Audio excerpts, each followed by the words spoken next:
It was a crisp autumn evening when Mark and his friends decided to venture into Blackwood Forest. The forest had always been shrouded in mystery and local legend. Tales of disappearances and strange sightings were passed down through generations. But for Mark, Jenny, Tom, and Lisa, it was the perfect setting for a night of adventure and ghost stories. Equipped with flashlights, sleeping bags, and a healthy dose of skepticism, the four friends set out on the winding trail that led deep into the heart of Blackwood. As the sun dipped below the horizon, the forest grew eerily quiet.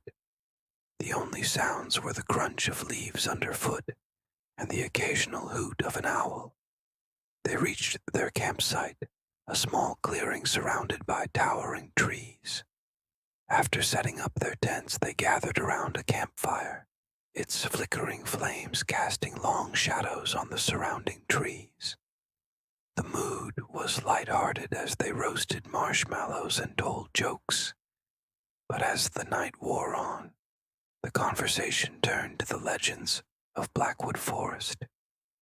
"Do you think there's any truth to the stories?" Jenny asked, her voice barely above a whisper. "Nah," Tom said with a chuckle. "They're just meant to scare kids. There's nothing out here but trees and animals." Mark nodded in agreement, but Lisa's eyes were wide with curiosity. "I heard that the forest is haunted by the spirit of a woman who disappeared here over 100 years ago. They say she roams the woods at night, looking for her lost child." Jenny shivered and pulled her jacket tighter around her. "That's just a story, right?" Before anyone could answer, a chilling breeze swept through the clearing, causing the fire to sputter. The friends fell silent, their eyes scanning the darkness beyond the firelight. For a moment, it seemed as though the forest itself was holding its breath. "Let's just get some sleep," Mark suggested, trying to dispel the growing unease. They reluctantly agreed, extinguished the fire, and retreated to their tents. The forest was deathly quiet as Mark lay in his sleeping bag, staring up at the canvas of the tent.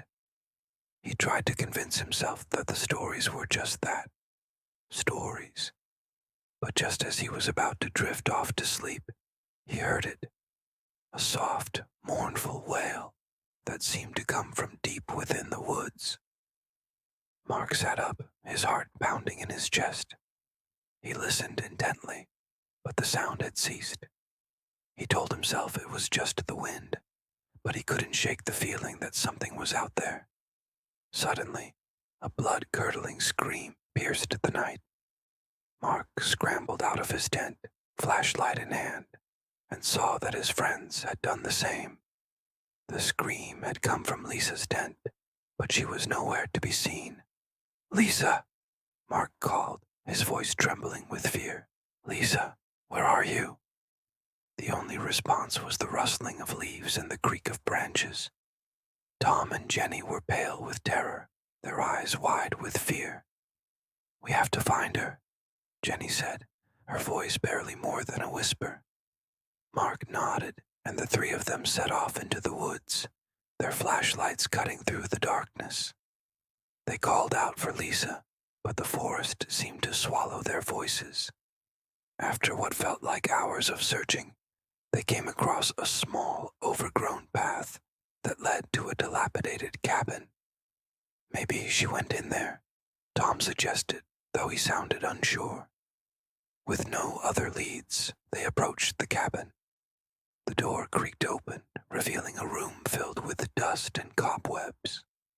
The air was heavy with the scent of decay. As they stepped inside, their flashlights illuminated strange symbols carved into the walls. "This place gives me the creeps," Jenny whispered. Mark agreed but pressed on, calling out for Lisa. Suddenly, they heard a faint sobbing coming from a room at the back of the cabin. They rushed in to find Lisa huddled in a corner, her face pale and her eyes wide with terror. "Lisa, what happened?" Mark asked, kneeling beside her. She pointed a trembling finger at the wall opposite them. Carved into the wood were the words, "She will never leave." Before they could react, the temperature in the room plummeted. Their breath came out in visible puffs as a shadowy figure emerged from the darkness. It was the figure of a woman, her eyes hollow and her mouth twisted in a silent scream. "Run!" Mark shouted, grabbing Lisa's hand and pulling her towards the door. The shadowy figure lunged at them, but they managed to escape, slamming the door behind them. They didn't stop running until they reached their campsite. The fire had long since died, and the forest was eerily silent once more.